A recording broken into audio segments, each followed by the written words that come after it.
Sa mga mainit na balita ngayong tanghali, mga petisyon kontra martial law sa Mindanao sinimulan ng talakayan sa oral arguments ng Korte Suprema. Ina ng Mauti Brothers at iba pang naarestong sangkot sa bakbakan sa Marawi City na inquest na ng Department of Justice. Food catering service provider ng New Bilibid Prisons posibleng ilagay sa blacklist ng Bureau of Corrections matapos ang diarrhea outbreak sa Bilangguan. Bandila ng Pilipinas matagumpay na nilagay ng Salatang Lakas bilang underwater marker sa Philippine Rise. Higit pisong rollback sa presyo ng produktong petrolyo ipinatupad ngayong araw. At launching at signing ng coffee table book ng programang Get It Straight with Daniel Razon, isasagawa na mamayang hapon. Magandang tanghali. Kasalukuyang tinatalakay sa oral argument sa Supreme Court ang mga petisyon laban sa deklarasyon ng martial law sa Mindanao. Mula sa Maynila, may report si Roderick Mendoza live. Roderick. Flor, pasado alas 10 na ng simulan nga ng Korte Suprema itong oral arguments kaugnay sa mga petisyon laban sa martial law declaration sa Mindanao. Bahagyang nantala ang pagsisimula ng pagdinig dahil pinagtibay pa ng Supreme Court en banc ang mga isyu na tatalakayin sa oral arguments. Unang nagsalita si Congressman Ed Selagman na isa sa mga petitioner. Ayon sa kanya, dapat eksakto at tama ang mga basehan ng Pangulo sa pagdedeklara ng martial law. Dapat din anyang may rekomendasyon ito mula kay Defense Secretary Delfin Lorenzana. Hindi anya rebellion ang ginagawa ng Mauti Group sa Marawi City, kundi layon lamang ng grupo na proteksyonan ang Abu Sayyaf leader na si Isnilon Hapilon. Sa opening statement naman ni Attorney Maria Cristina Yambot na abogado ng mga progresibong grupo sa ilalim ng bagong alyansang Makabayan, sinabi niyang walang batayan na isailalim ang buong Mindanao sa martial law. Kahit anya ipagpalagay na may rebellion sa Marawi City, hindi pa ito umaabot sa level na kailangan ng magdeklara ng batas militar sa buong Mindanao upang mapangalagaan ang kaligtasan ng publiko. Flor, sa ngayon ay kasalukuyang tinatanong nitong si Justice Mariano del Castillo ang isa sa mga petitioner, itong si Congressman Ed Selagman. Si Justice del Castillo ang tumatayong member in charge na may hawak dito sa kasong ito. Tatlong mga petition ito na consolidated na sa ngayon. Ang unang petisyon ay hinain ng grupo ni Congressman Ed Selagman. Pangalawa, yung inihain ng grupo ng mga progresibong grupo sa ilalim ng bagong alyansang Makabayan o Bayan at pangatlo ay yung petisyon naman ng mga apat na kababaihan mula sa Marawi City. Lahat ng petisyong ito ay humihiling na ipawalang bisa at bawiin ang deklarasyon ng martial law sa Mindanao ni Pangulong Rodrigo Duterte. Flor? Roderick Mendoza nagulat mula sa Maynila.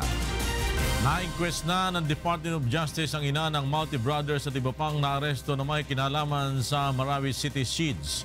May report si Jackie Estacion. Nagtungo ng Cagayan de Oro City si Justice Secretary Vitaliano Aguirre II para sa pagsisimula kahapon ng inquest proceedings ng mga sangkot sa Marawi siege. So in this panel of prosecutors, we included as members and of course chairman, prosecutors from here in Mindanao, and also because of manpower lack, we got some prosecutors from Manila. Kabilang sa sumailalim sa inquest para sa kasong rebelyon, si Uminta Farhana Romato Maute, ang ina ng magkakapatid na Omar Khayyam at Abdullah na mga founder ng Maute Terror Group. Si Farhana, na pinaniniwala ang financier ng Maute Group, ay naaresto noong Biyernes sa Lanao del Sur. Bukod sa kanya, sinampahan din ng complaint sa DOJ si dating Marawi City Mayor Fahad Salik na naaresto sa Misamis Oriental dahil sa umano'y kaugnayan nito sa grupong Maute. Meron ding siyam na iba pang individual ang sumailalim din sa inquest proceedings. Samantala, hinihiling naman ng Justice Chief sa Supreme Court na muling ikonsidera ang desisyon nito na isagawa ang paglilitis sa mga kasong may kaugnayan sa Maute Group sa Cagayan de Oro City.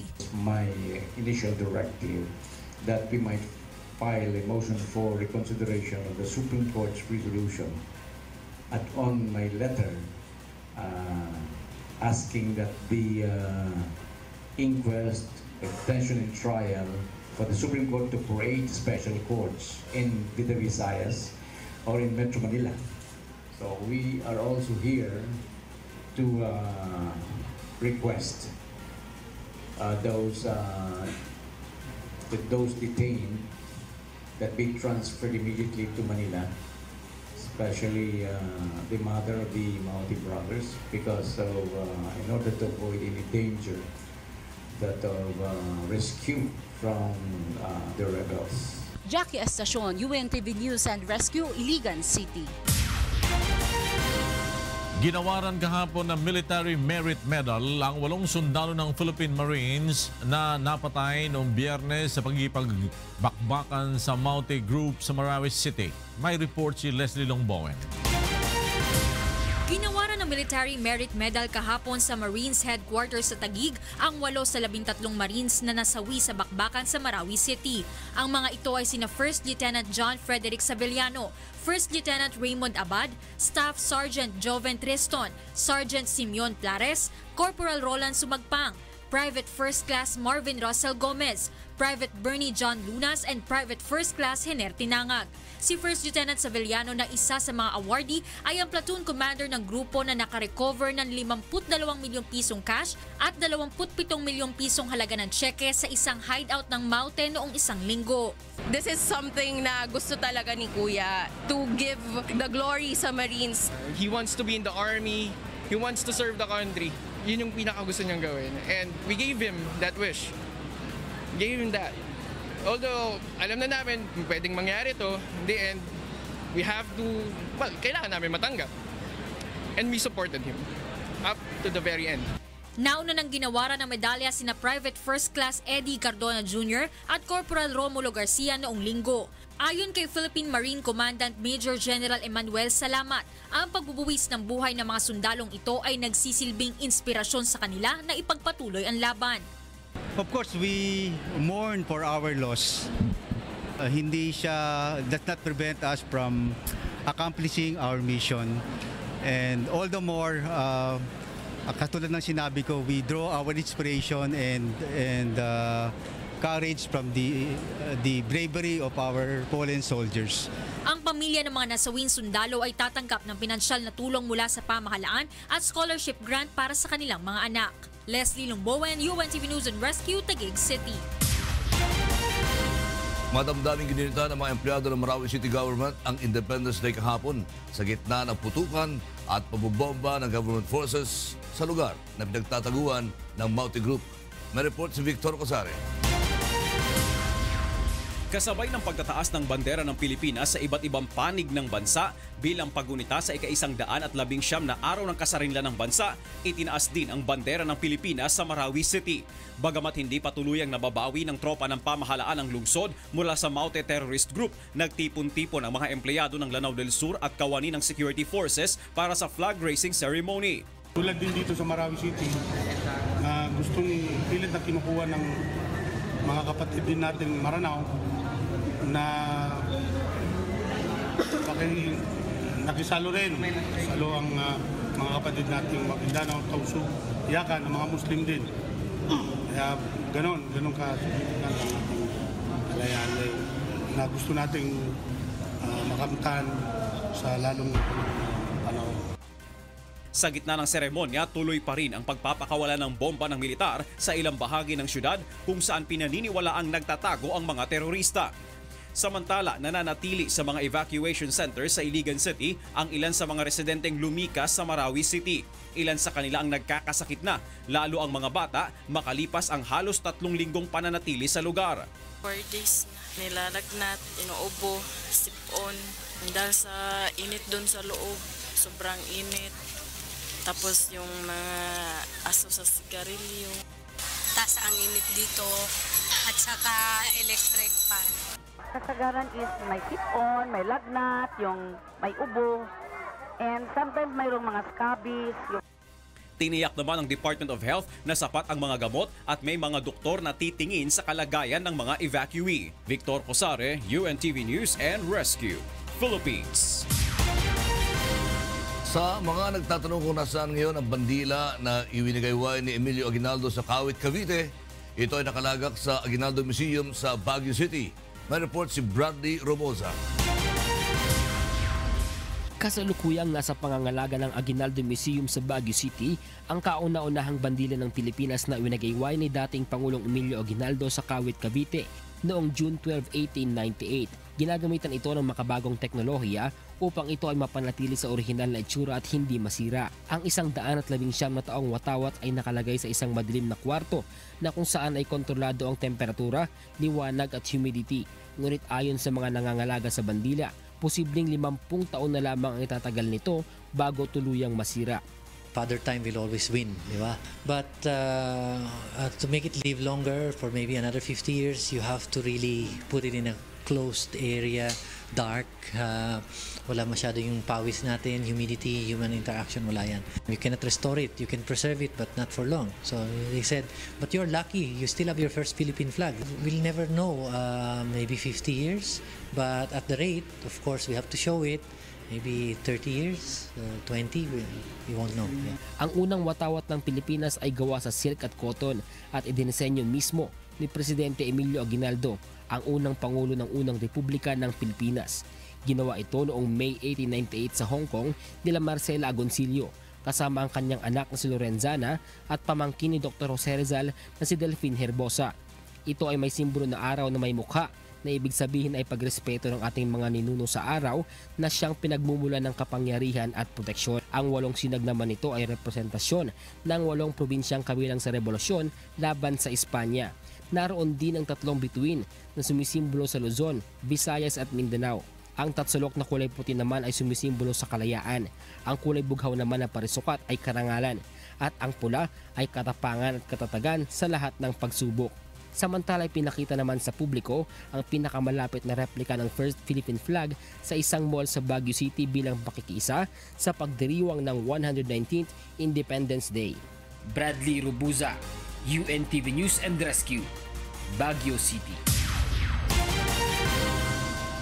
Umabot sa mahigit 1,000 ang na-hired on the spot sa Job at Business Fair ng Labor Department kalinsabay sa paggunita sa Independence Day kahapon. May report si Aiko Miguel. Dinagsa ng mga aplikante ang Job and Business Fair sa Senior Citizens Garden sa Rizal Park, Manila kahapon. Daang libong mga trabaho ang alok sa ating mga kababayang aplikante ng kumpanyang nakipagkaisa sa DOLE.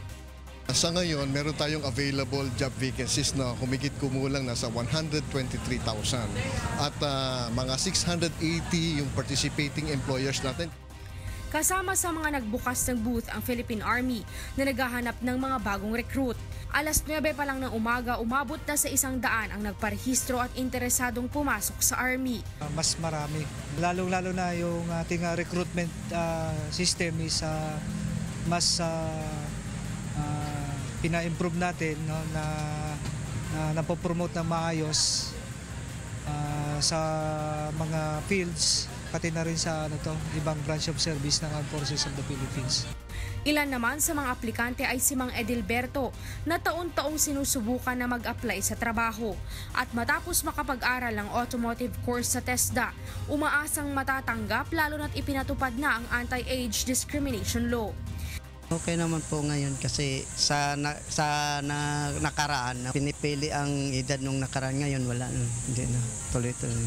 Si Rayshaan naman natanggap agad bilang cashier sa UAE. Po yung experience ko po, gagamitin ko din po doon pag dumating po ako doon sa UAE po.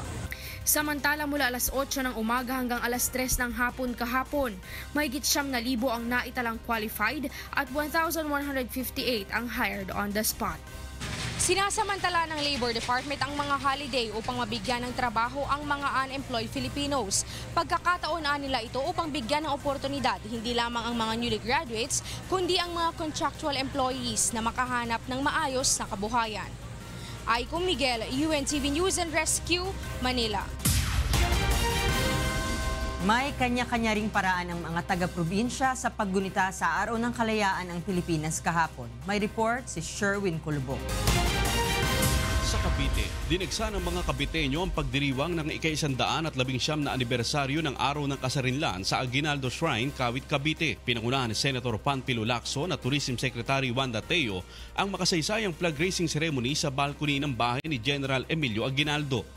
Sa Malolos, Bulacan naman ang naging sentro ng pagdiriwang ng mga Bulakenyo dahil dito itinatag ang Malolos Congress. Sa Pampanga, nagsagawa naman ng isang reenactment ang mga Kapampangan sa Pamintuan Mansion House kung saan ipinagdiwang ang unang taon ng kalayaan noong 1899. Pinangunahan ang selebrasyon ni DepEd Secretary Leonor Briones. Maski we are politically independent, ang challenge natin is to keep our country whole. We should not only be politically independent in pieces. The Philippines has to be whole, and that is a major challenge. Sa Cebu, kilos protesta naman ang salubong ng iba't ibang militanteng grupo sa Cebu sa pagdiriwang ng Araw ng Kasarinlan. Tinututulan ng mga ito ang umiiral na batas militar sa Mindanao. At sa Davao City, pinangunahan ni Defense Secretary Delfin Lorenzana at Mayor Sara Duterte Carpio ang pagtataas ng bandila na sinundan ng panunumpa sa Watawat sa Quezon Park. Binigyang pugay naman ng 2 opisyal ng kabayanihan ng mga sundalong nasawi at patuloy na nakikipaglaban sa Marawi. We all share in the accountability of preserving the freedom and peace of our nation. Here we believe that you want to preserve our freedom. You want to have a bright future for our children. Sherwin Kulubong, UNTV News and Rescue, Philippines. Malayo man sa lupang sinilangan ay nakiisa rin sa pagunita ng Araw ng Kasarinlan ang Filipino community sa iba't ibang panig ng daigdig. May report si June Gari. Sa Amerika, isang flag raising ceremony ang isinagawa sa Vancouver na sinundan naman ng makulay na parada ng mga native Filipino costumes. Sa Toronto naman, nagtipon-tipon ng mga magpapamilya at magkakaibigan sa Earl Bales Park at nag-enjoy sa iba't ibang sports activities. I always attended Philippines Independence Day celebrations, and this is a big one. Lots of family, friends who are here, so I'm very happy to join the community. Ilang kandidata ng binibining Pilipinas USA ang nagpadagdag ng excitement sa mga Pilipino matapos makiisa sa isinagawang parada sa Los Angeles, California. Isang parada rin ang nagpapakita ng mayamang kultura ng mga Pilipino ang isinagawa sa Manhattan, New York. Sa Europe, isang book launching ng kauna-unahang Pilipinong nanirahan sa Ireland ang isinagawa sa Ballsbridge Hotel, Dublin, Ireland. Ipinakilala rin ang isang world-renowned Filipina Irish-American vocalist and philanthropist. I'm continually amazed by the Filipino people and their love and respect for each other and how they operate in our communities together. Napakasaya ko po na lumalago ang ating komunidad at mga kababayan nating Pilipino at nakakatulong sila sa tinatawag nating integration and nation building dito sa Ireland. Sa Paris, France, isang simpleng salo-salong authentic Filipino dish breakfast ang pinagsaluhan ng Filipino community leaders sa Embahada ng Pilipinas. At sa Rome, Italy, mga paboritong pagkaing Pilipino naman ang pinagsaluhan ng ating mga kababayan. Samantala, nagbigay naman ng round-trip ticket pauwi sa Pilipinas ang UNTV Italy bilang bahagi ng serbisyo publiko sa ating mga kababayan. Marami pong salamat sa Lord kasi unexpected po na makapanalo ako ng ticket. Kasama ang mga news team sa iba't ibang panig ng mundo, June Garin, UNTV News and Rescue, Paris, France. Susunod. Presyo ng produktong petrolyo muling ibinaba ngayong araw. Libreng Wi-Fi connection sa EDSA. Maaari na magamit ng publiko. At watawat ng Pilipinas, matagumpay na nailagay bilang underwater marker sa Philippine rice.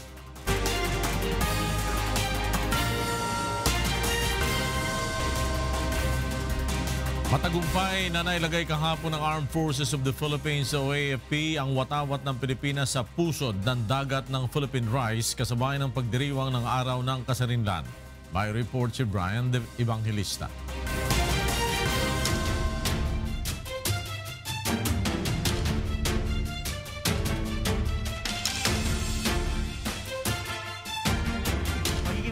kasaysayan nga ang araw na ito dahil ang pagwawagayway ng bandila natin dito sa ibabaw ng BRP Davao del Sur ay kasabay naman ng paglalagay ng marker kung saan ang bandila ng Pilipinas ay ilalagay sa lalim na 60 meters ng ating mga technical divers. Patunay na ang Philippine Rise ay pagmay-ari ng Pilipinas. Ganap na alas 8 ng umaga nang mailagay ang bandila ng bansa dito sa Philippine Rise. Habang ang mga kawani naman ng Armed Forces of the Philippines, BFAR, PNP at Coast Guard ay lumahok sa simultaneous flag raising matapos maisagawa ang underwater flag hoisting. Kasama sa mga naging panauhing pandangal, sina Representative Leopoldo Batawil ng Pangasinan, Congresswoman Villaflor Angara ng Aurora District at Lieutenant General Romeo Tanalgo ng AFP Northern Luzon Command. Aside from being timeless, communicating in symbols is also universal. Breaking through the language barriers, symbols can effectively get the message through. Symbols combined with action is even more potent. Direktiba mismo ng Pangulong Rodrigo Roa Duterte ang paglalagay ng underwater marker dito sa Philippine Rise sa pangangasiwa ng AFP Northern Command. This means protecting and if needed, defending what is ours. For now, let us celebrate, for in the depths of the rise lay the ultimate symbol of our nation, our flag, hoisted over Benham Rise or Philippine Rise today on Independence Day. Raising the flag here is to show the world that we have full jurisdiction of the Philippine Ridge. Ang Philippine Ridge ay atin. Dapat natin itong bantayan at pangalagaan upang mapakinabangan natin ito, pati na ang mga susunod na henerasyon. Kaya sa ika-119 na taon ng ating kasarinlan, naway ang diwa ng bayanihan ay patuloy na mag-alab sa ating mga puso dahil tayong lahat ay bayani sa mata ng buong mundo sa pagtatanggol at pagbabandila ng sariling atin. Sa araw ng ating kasarinlan, kaisa ng Armed Forces of the Philippines, ang UNTV News and Rescue at iba't ibang sangay ng pamahalaan sa pagdiriwang natin ng araw ng ating kalayaan dito mismo sa Philippine Rise. Brian Evangelista, UNTV News and Rescue, Philippine Rise!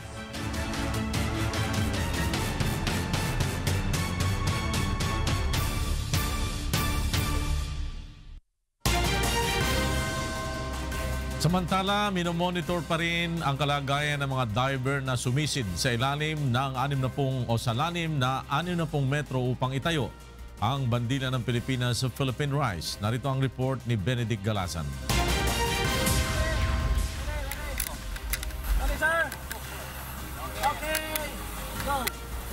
Lahat ng divers na sumisid hanggang sa lalim na 62 meters ay binantayan ng medical team mula sa Philippine Navy, katuwang ang UNTV News and Rescue Team. Strategic ang pwesto ng mga standby medic sakay ng speedboats upang mas mapabilis ang pagresponde sa mga divers sakaling magkaroon ng emergency. Naka-standby naman ang hyperbaric chamber sa mismong mothership upang mabigyan ng agarang lunas ang sinumang magkakaroon ng decompression sickness.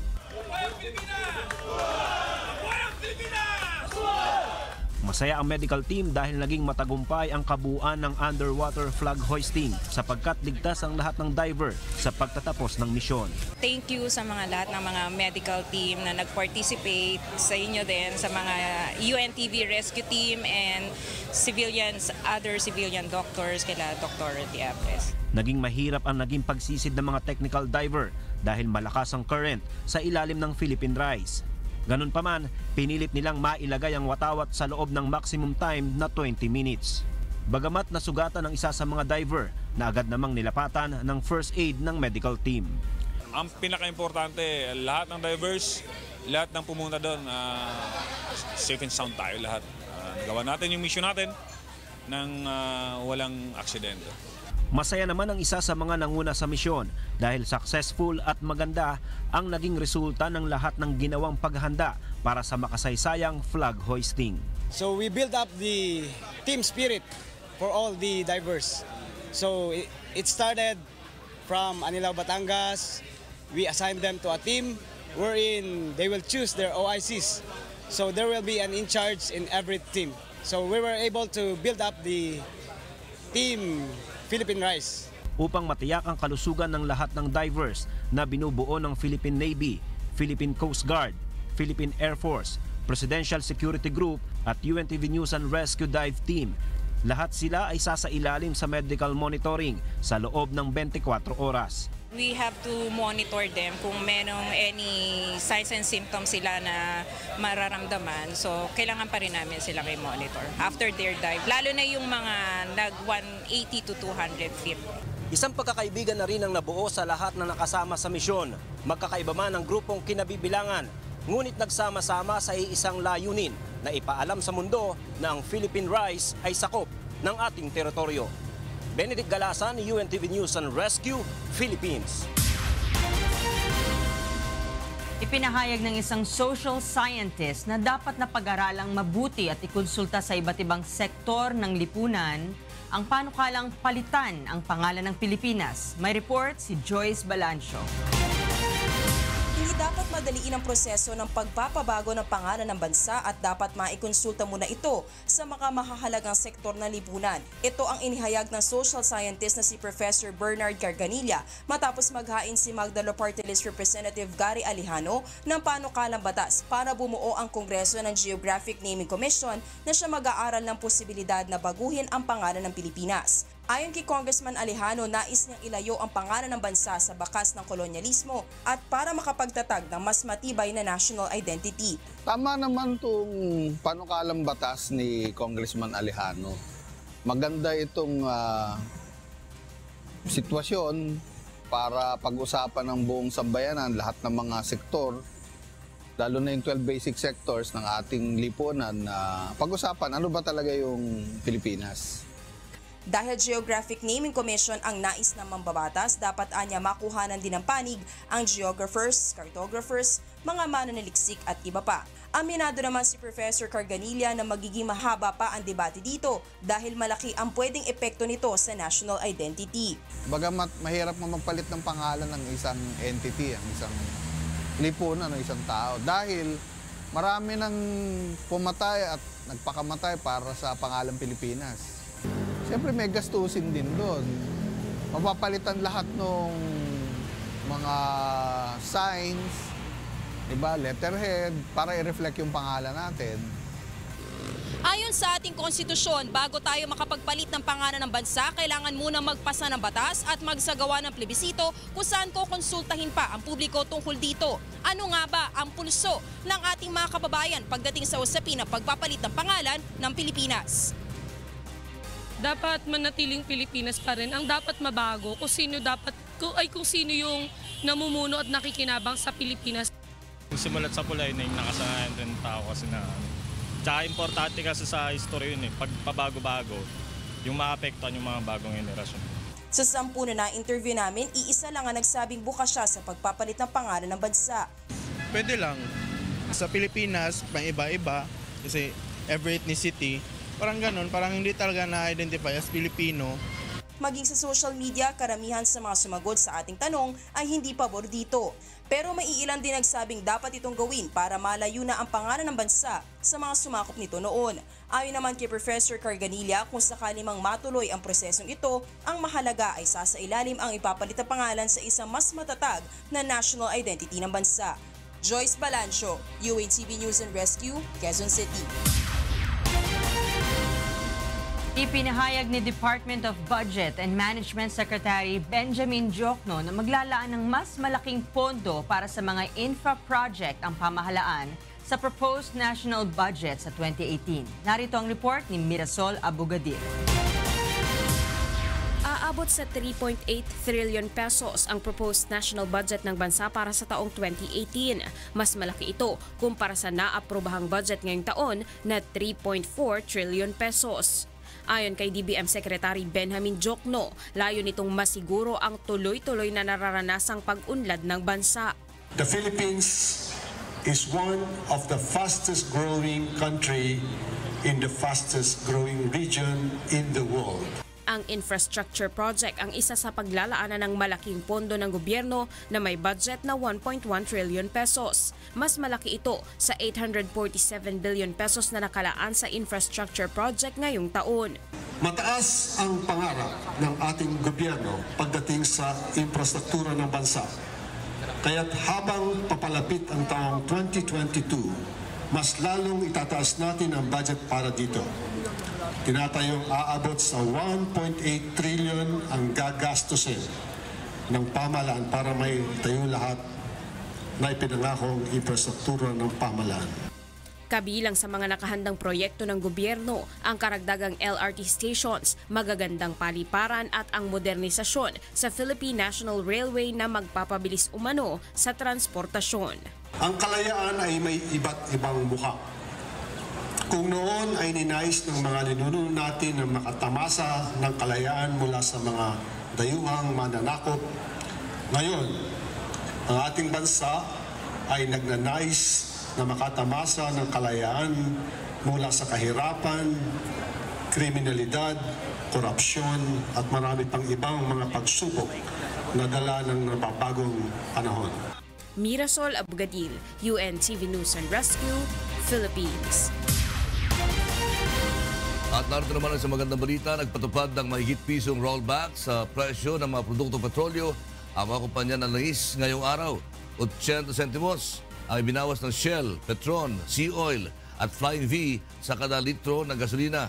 95 sentimos naman sa diesel at piso at 20 sentimos ang tinapya sa bawat litro ng kerosene. At samantala kapareho halaga rin ang rollback ng PTT Philippines and Eastern Petroleum sa bawat litro ng kanilang gasolina at diesel. Inilunsad na kahapon ng Department of Information and Communication ang libreng Wi-Fi connection sa ilang bahagi ng EDSA. May report si Joe Arnado.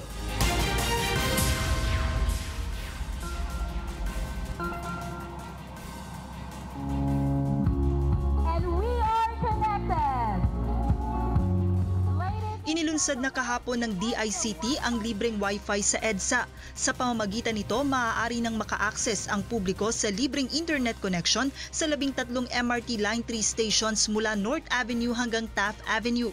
Kasama rin sa mga binuksan na ng DICT ang Wi-Fi connection mula EDSA Guadalupe sa Makati hanggang Cubao sa Quezon City. Yung download and upload was running from 200 to about 300 megabytes per second. But kasi ngayon, wala pang tao. Kasi Independence Day, ang hugos ng tao ay bukas. So sabi ko sa NTC, measure uli bukas ng NTC at saka DICT ang speed ng internet upload and download. But at 200 to 300, that is already very high, considering that the global standard led by South Korea is more than 40 megabytes per second only. Sunod namang aayusin ng DICT ang pagkakabit ng Wi-Fi simula Cubao hanggang North Avenue, gayon din sa Guadalupe hanggang Taft Avenue na target na matapos bago ang SONA ni Pangulong Duterte sa July 24. Inaasahan naman na makukumpleto ang installation ng libreng Wi-Fi sa kahabaan ng EDSA mula sa Balintawak, Quezon City hanggang sa Mall of Asia sa Pasay City sa katapusan ng Agosto ngayong taon. Ayon sa DICT, nasa 13,000 mga pampublikong lugar sa bansa ang target nilang makabitan ng libreng Wi-Fi. Malaking pakinabang naman para sa ilan nating mga kababayan ang inilunsad na proyekto, lalo't karamihan nila ay gumugugol ng mahabang oras sa biyahe dahil sa matinding traffic sa EDSA. Mas maganda kasi di ba lahat ngayon accessible, lahat gumagamit lahat halos ng social media. So mas maganda pagka may free wifi, accessible sa lahat, lalo pag magre-report din sila ng via online, mas marireport nila agad na mabilis. Good kasi makakatulong sa ibang estudyante na kunya hindi mga late yung mga late assignments. Pagka medyo traffic or like pag nag-aantay ng MRT, makakatulong po. Kalibang lalo na kapag traffic, talagang laki tulong mo po yun. Katuwang ng DICT sa proyektong ito ang 3 malalaking internet service provider, kaya naman kumpiyansa sila na mabilis at maaayos itong magagamit ng ating mga kababayan. Joan Nano, UNTV News and Rescue, Quezon City. Tatagal pa ng ilang buwan bago mailabas ng Philippine National Police o PNP ang desisyon sa ipapataw na parusa sa security service provider ng Resorts World Manila. May report si Grace Casin. Posibleng abutin pa ng 3 buwan bago tuluyang makapagpataw ng parusa ang PNP SOSIA sa Ensilanting Security Specialist Incorporated, ang security service provider ng Resorts World Manila. Ito ay kaugnay sa pag-atake ng isang gunman sa hotel casino noong June 2 na ikinamatay ng mahigit 30 empleyado at guests. Ayon kay PNP SOSIA Deputy Chief Police Senior Superintendent L. Brandi Usana, dadaan pa sa summary hearing ang security service provider matapos itong kakitaan ng probable cause para patawan ng kaso. Sa summary hearing, maaari pang hilingin ng respondent na mapababa ang parusang maaaring ipataw sa kanila. 3 ang posibleng parusang ipataw sa security service provider ng Resorts World Manila, gaya ng multang hindi bababa sa 50,000 piso, suspensyon at kanselasyon ng kanilang license to operate. Within 90 days na binigay po ng aming rules na i-dispose po yung kaso, malalaman po agad ng publiko kung ano po ang result ng summary hearing procedures po. Kasi posible po yan na siyempre doon po sa MR i-request or i-recommend ng party, in this case yung Ensilanting, na kung pwede i-reconsider yung ilang parte ng findings nila dahil ganito po ang nangyari, things like those. So doon po sa pangyayaring yan, makakita ng summary hearing officer kung merong justification ba yung MR na pwedeng i-share o i-point out ng respondent. Ngayong araw nakatakdang magbigay ng update ang PNP SOSIA sa investigasyon na kanilang ginagawa sa kaso ng nasabing security service provider. Grace Casin, UNTV News and Rescue, Quezon City. Nasa mahigit 2,800 preso na ang napalaya ng Bureau of Corrections sa loob ng 7 buwan. Sa panayam ng programang Get It Straight with Daniel Razon kanina, sinabi ni Bucor Chief Benjamin de los Santos na ang bilang na ito ay mula nang siya ay manungkulan noong December 2016. Ayon kay De Los Santos, mas mataas ito sa nakaraang administrasyon kung saan 6 lamang ang napalaya sa loob ng 6 na taon. Sa direktiba ni Pangulong Rodrigo Duterte, dapat napalayain ng mga may sakit at matatanda ng bilanggo. Posible umanong ma-blacklist ang Mang Kiko Catering Service kapag napatunayang may kapabayaan, kaya nagka-diarrhea ang maraming preso sa New Bilibid prisons. May report si Rica Adrada. Hinihintay na lamang ni Bureau of Corrections Director General Benjamin de los Santos ang resulta ng investigasyon ng Investigation Committee ng Bucor kaugnay sa nangyaring diarrhea outbreak sa New Bilibid Prison noong Mayo 23. Sa programang Get It Straight with Daniel Razon, sinabi ni Bucor Director de los Santos na kapag napatunayan nila na may naging kapabayaan ang Mang Kiko Catering Service na naghanda ng pagkain ng mga preso sa New Bilibid prisons, ay nakahanda siyang i-blacklist na ito. I may approve or disapprove their findings. Okay. So kung patingin ko bilang abogado, may blacklisting talaga, may violation, edi siyempre approval po yun. So, and I am head of the procuring entity, ang tawag doon HOPE. Okay. Is the final authority to decide on that. Bukod pa aniya sa nangyaring insidente, ay may 4 na beses nang nagkaroon ng violations ang Mang Kiko Catering Services. Karoon po ng violation si Mang Kiko. May investigasyon po ngayon kung mabablacklist sila o hindi. So, ang ano hong violation nila? Nagkaroon po ng menu substitution na hindi aprobado ng komite. Yung sinasabi kong Food Committee and Inspection. Okay. Hindi permado, hindi aprobado. Kasama sa inimbestigahan ang paksiw na bangus na kinain ng mga preso at ang tubig na kanilang ininom. 11 taong nang nagsusupply ng pagkain sa Bilibid ang Mang Kiko Catering Services. At ngayong buwan, matatapos na ang kanilang kontrata.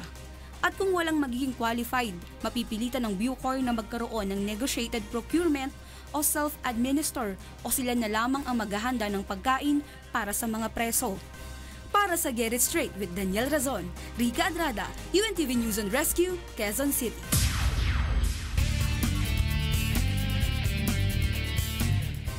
Naaresto sa isinasagawang drug buy-bust operations ng mga operatiba ng pulisya ang isang dating seaman sa Cubao, Quezon City kaninang madaling araw. May report si Rajel Adora. Matapos ang ilang pagmamanman, ikinasanan ng Philippine Drug Enforcement Agency o PDEA at Quezon City Police Station 7 ang bypass operation laban sa isang lalaking hinihinalang tulak ng droga sa barangay Kaunlaran, Cubao, Quezon City pasado alas 12 kaninang madaling araw. Ayon sa mga pulis, may nagtip sa kanila tungkol sa iligal na gawain ng suspect. Kinilala ang suspect na si Nestor Auyang alias Estong, 57 anyos, isang dating seaman. Agad itong inaresto matapos tanggapin ang bypass money mula sa PDEA agent na nagpanggap ng bayar ng droga. Di makapaniwala ang isang kagawad na kapitbahay ng suspect na nagbebenta umano ito ng iligal na droga. Ayon sa kanya, matulungin na tao ito. Actually po, ang pagkakakilala ko po dyan sa suspect ay mabait na tao po. Actually po, seaman po siya. Hindi ko rin po alam bakit naging ganun ang ano niya ngayon. Narecover kay Auyang ang 200 pesos na bypass money at 3 sachet ng hinihinalang shabu. Itinanggi naman ng suspect ang paratang natulak siya ng droga. Pampersonal lamang umano niya ang nakuhang iligal na droga sa kanya. Sa ngayon na nakapiit na sa Quezon City Police Station 7 ang suspect at naharap sa kasong paglabag sa Comprehensive Dangerous Drugs Act of 2002. Rajel Adora, UNTV News and Rescue, Philippines. Nakatakdang sampahan ng kasong palasahid ngayong araw ang asawa at prime suspect sa pagpatay sa mayor ng Bohol. Mula sa Cebu, may report si Gladys Tuabi live. Yes, Gladys. Yes, maayong udtulakay. Maghahain na ng kasong parasite ang Central Visayas Police Regional Office 7 sa Lapu-Lapu City Prosecutor's Office laban kay Bohol Provincial Board Member Nino Ray Buniel na siyang prime suspect sa pagkidnap at pagpatay sa asawa nitong si Bien Unido Bohol Mayor Gisela Buniel. Ayon kay PRO 7 Chief Superintendent Noli Talino, mayroon na silang rason upang ilagay muli sa kanilang kustudiya si Buniel. Noong Biyernes ay iniutos ni Judge Marivic Trabajo Daray ng Regional Trial Court Bench 52 sa Talibon, Bohol ang agarang pagpapalaya kay Nino at sa isa pang suspect na si Randal Lupas matapos mabigong maghain ng kaso ang mga pulis sa loob ng 36 na oras. Ngunit tumanggi ang PRO 7 na i-release ang mga suspect. Ayon kay Talino, nakapaghain naman umano sila ng kaso ng reglementary period at formal ang kanilang pagkakaaresto sa board member. Ayon sa legal counsel na Nino na si Attorney Handel Lagunay, gumagawa na rin sila umano ng hakbang upang mapanagot ang mga opisyalis sa kanilang hindi pagsunod sa utos ng korte. Samantala, patuloy pa rin ang isinasagawang search and retrieval operations ng mga pulis katuwang ang Navy sa katawan ni Mayor Gisela Buniel na sinasabing itinapon sa karagatan ng Caubian Island na sakop ng Lapu-Lapu City, Cebu. At yan muna ang ating update gikan diri sa Cebu. Balik sa inyo dira. Maraming salamat, Gladys Tuabi mula sa Lapu-Lapu City, Cebu. At yun naman, alamin natin ang mga balita mula sa iba't ibang panig ng Pilipinas. Ihahatid na ating kasambahay na si Frima Salonga Gloria. Maya paugto, Frima. Dakal salamat lakay at maya paugto ka rin kay katamong kasambahay. Ining kay katamong balita, iba't king miyayaliwang lugar, king kay katamong bansa. Inulunsad na ning PNP Calabar Zoning Bayud ang programa Drug Free Home adake na pamuri ning karelang kampanya laban ting iligal na droga. Ining balita ng Sherwin Kulubong. Isinagawa sa bayan ng Liliw sa Laguna sa kauna-unahang pagkakataon ang bagong programa ng PNP Calabarzon na Drug Free Home na naglalayong mahinto ang iligal na droga sa rehiyon. Sa ilalim ng programa, dinidikitan ng sticker ng mga lokal at PNP opisyal ang mga bahay sa isang lugar na tiyak na wala ng miyembro ng pamilya na gumagamit at nagbebenta ng ipinagbabawal na gamot. Ayon sa PNP, magsisilbi umanong paalala ang sticker sa isang pamilya upang tuluyang makaiwas sa iligal na droga ang bawat miyembro ng tahanan. Ang lahat ng miyembro ng isang community ay nagko-contribute para pantayin ang kanilang locality against lawlessness and criminality. Kailangan dito ay maunawaan ng bawat pamilya na ang problema sa droga, hindi lang yung problema namin, hindi problema din ng pamilya ito. Kailangan namin dito ay magpagtulungan sa amin. Magtulong-tulong kami. Nais ng PNP na mapanatiling ligtas na sa ipinagbabawal na gamot ang isang bayan sa rehiyon na idineklara ng drug-cleared ng PDEA. Kabilang ang bayan ng Liliw sa mga idineklara ng drug-cleared municipality ng Philippine Drug Enforcement Agency. Sherwin Kulubong, UNTV News and Rescue, Laguna. Imbestiga na paning PNP Region 7 ing balita di kilking presensya na kanuning armed group king Bohol Ampong Cebu. Ining report ng Gladys Tuwabi. Masugot ang gipatuman nga seguridad sa Philippine National Police Regional Office 7 sa rehiyon. Padayon sab kini nga nagbantay sa mga daghang tawo nga lugar. Maong walay dapat ikabalaka ang publiko sa giingong presensya sa armed group. Giimbestigaran pa nila ang kamatuoran sa maong balita. But considering yung ating ginagawang mga measures and countermeasures, ay nakabantay at yung security ng mga vital installations including police stations ay naka-in place na to. Kumpiyansa sab si PRO 7 Regional Director Police Chief Superintendent Nolita Linyo nga bisan tinud ang giingong balita dili magmalampuson ang bisan kinsa sa daotang plano niini. Yun ang reports na nare-receive natin na may mga armadong grupo. Kasi ito lost ground nila ito Bohol and Cebu. So siguro gusto nilang bumalik dito. Pero I doubt dahil ang mga Boholanos at mga Cebuanos ay they are peace-loving people. Mahinumduman ni atong Abril pipila sa miyembro sa bandidong Abu Sayyaf Group ang nakasulod sa Bohol ug nagplano nga magdala og kagubot apan dali kining na-neutralize sa mga otoridad. Gladys Tuwabi, UNTV Balita ug Rescue Cebu. Personal yang megpayabot ni Mayor Sara Duterte Carpio ningkay ang pamakirame kareng pamilya dareng aduang sundalo amete king bakbakan kareng New People's Army king Davao City anyang Domingo. Ining balita ng Marisol Montaño. Patay ang duha ka sundalo sa 16th Infantry Battalion sa Eastern Mindanao Command samtang unom ang nangaangol human maengkwentro ni adtong Domingo ang pipila ka mga rebeldeng New People's Army sa sitio Bahada, Pakibado, Davao City. Duha usab sa grupo sa NPA ang napatay samtang ang 5 ka kauban niini samaran ug anaa karon sa kustodiya sa AFP. We have received reports from the population, from the people living in the area, that nagmamass up daw sila doon for a possible tactical offensive. So one thing good about the incident is that definitely we prevented the occurrence of a tactical offensive.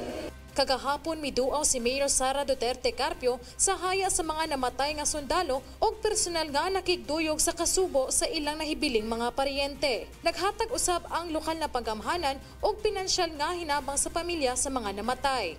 We express our deepest condolences sa families sa mga namatay and we commit to fully support ang ilahang burial and wake and burial expenses. And of course, naghatag po og assistance sa pamilya, cash assistance sa families sa mga namatay.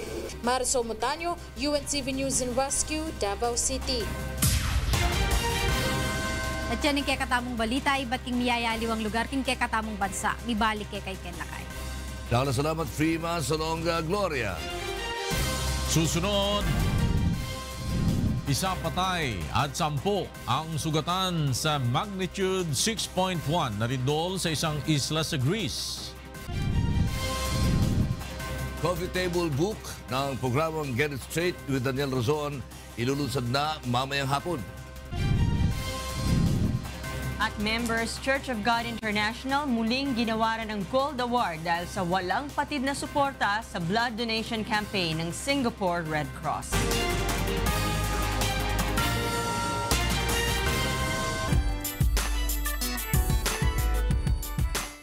Ngayong araw na ilalabas ang pinakaabangang coffee table book ng programang Get It Straight with Daniel Razon.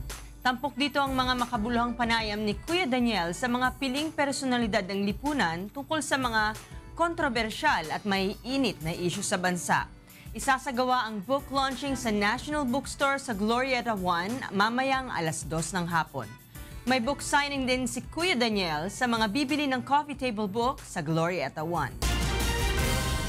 Binigyan ng special treat ng Wish FM 107.5 ang mga avid listener nito bilang pasasalamat sa patuloy na pagtangkilik sa himpilan. Narito ang report ni Monok Son.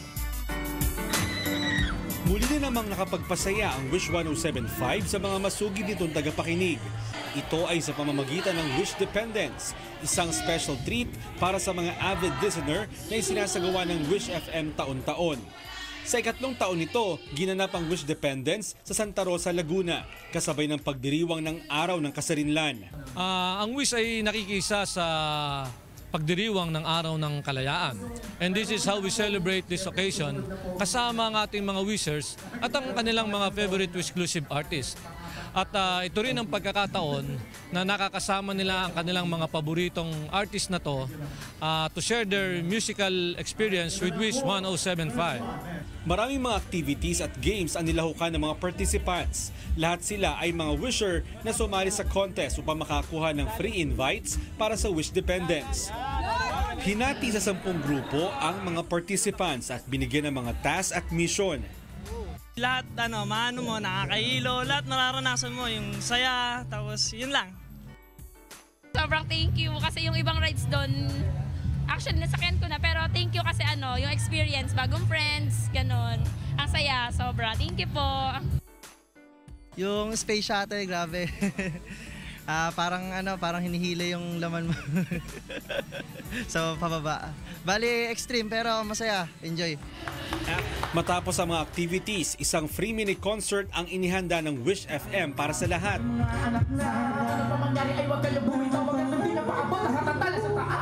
Kabilang sa mga guests kagabi ay ang mga OPM stars gaya ni Sam Mangubat, sa'yo lang ang puso ko, Zia Quizon, Jaira Lim,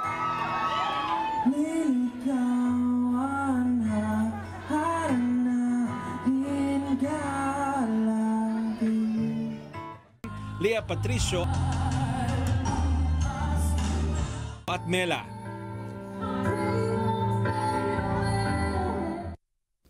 Mon Hokson, UNTV News and Rescue, Laguna.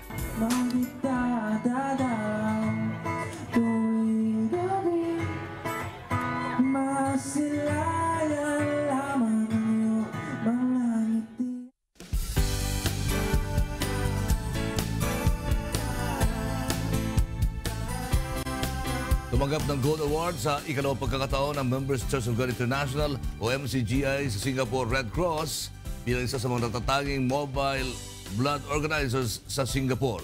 May report si Myla Guevara.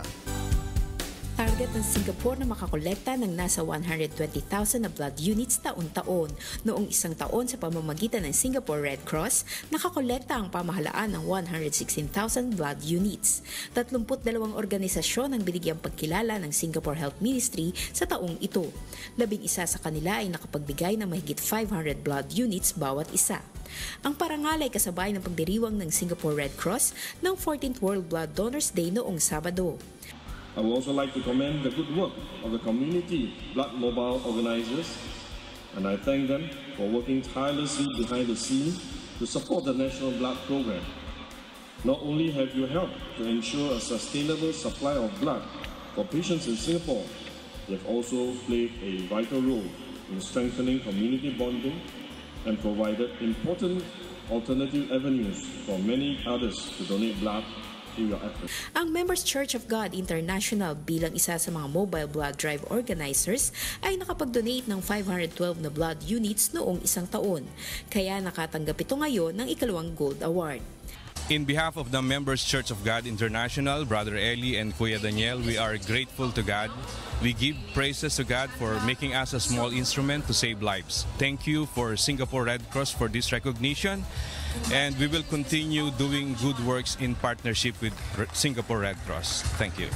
So I want to say to the Church of God International that what they are doing is a great thing. They are actually saving lives. And this is something that we are very grateful for. We think you're doing your duty for your fellow mankind, and we want you to continue doing that and spread the message. Samantala, ang Singapore Red Cross at Health Science Authority ay naglunsad ng ilang paraan upang makahikayat pa ng mga potensyal na donors at mas mapalawak pa ang maabot ng mga regular blood donation drive. We will continue our outreach to the schools because we hope that people can start their blood donation journey as young as possible. And we will continue to work with the media, religious institutions like yourself. Kada taon ay kailangan makapag-ipon ng sapat na bilang ng dugo ang Singapore Red Cross upang mapanatili ang healthy level ng supply na ibinahagi sa mga ospital. Kaya naman nanawagan ito sa mas marami pang donors na makaisa sa mga blood donation drives, kung saan isa sa mga taga-suporta ay ang MCGI. Ako si Myla Guevara para sa Serbisyong Kasambahay. At yan ang mga balitang aming tinutukan at inaksyonan. Dahil sa aming pagbabalita, una ang pagkalinga sa kapwa. UNTDC News, may balita sa mampanig ng daigdig. Magandang tanghali. God bless.